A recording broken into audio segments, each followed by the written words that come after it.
Welcome to Shri Lalitha YouTube channel. Today recipe మొక్కజొన్నతో పునుగులండి. మొక్కజొన్నలు దానికి సరిపడా కొంచెం బెల్లం తీసుకున్నానండి, మిక్సీ పట్టేసి కొన్ని పాలు యాడ్ చేసుకున్నాను. అలాగే 1 కప్ గోధుమ పిండి వేసుకొని ఆ మిశ్రమాన్ని బాగా కలుపుకున్నానండి. ప్యాన్ పెట్టి ఆయిల్ వేసుకొని ఇక మనం పునుగులు ఎలా వేసుకుంటామో అలా వేసుకోవడమేనండి.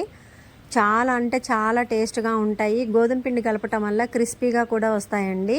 గోధుమ పిండి బెల్లం కాంబినేషన్ బాగుంటుంది కదండి, అలాగే మొక్కజొన్నలు బెల్లం కాంబినేషన్ కూడా చాలా బాగుంటుందండి.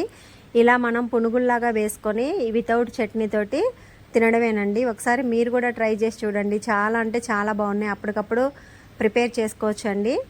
మనకి పిల్లలు అప్పటికప్పుడే చేసి ఇవ్వమంటే కూడా మనం ఏం చేయాలా అని ఆలోచించే టైంలో ఇలా పునుగులు ప్రిపేర్ చేసి పెట్టుకోవచ్చండి. చాలా అంటే చాలా టేస్టీగా ఉన్నాయి. మీరు కూడా ఒకసారి ట్రై చేసి చూసి మీ ఒపీనియన్ ఏంటో కామెంట్ రూపంలో తెలియచేయండి. Thanks for watching.